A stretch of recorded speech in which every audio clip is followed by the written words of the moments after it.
Avec une contraction de 7% en 2020, l'économie sud-africaine a subi sa pire récession depuis 7 décennies, indique l'Office sud-africain des statistiques. Cette chute historique du produit intérieur brut sud-africain a été entraînée par la pandémie de Covid-19.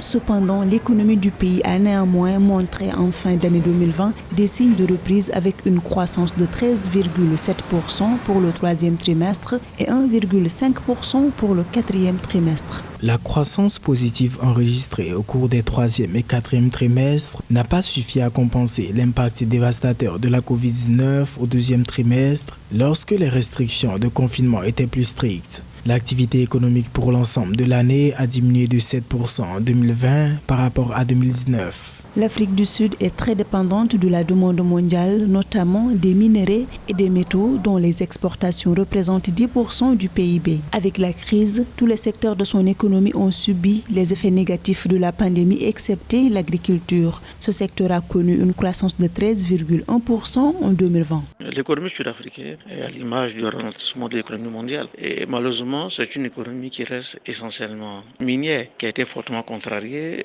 par la baisse du cours de l'once d'or. Donc si l'Afrique du Sud veut véritablement relancer son économie, il est donc important qu'elle procède alors d'abord à une rationalisation de ses dépenses publiques. Il faut revoir le train de vie et également de la nation arc-en-ciel. Il faut engager des réflexions stratégiques dans le cadre de la gouvernance économique à travers la lutte contre la corruption. L'Afrique du Sud est la nation la plus touchée en Afrique par le coronavirus. À cet effet, l'économie de ce pays, première puissance industrielle du continent, traverse décidément une mauvaise passe avec la crise économique.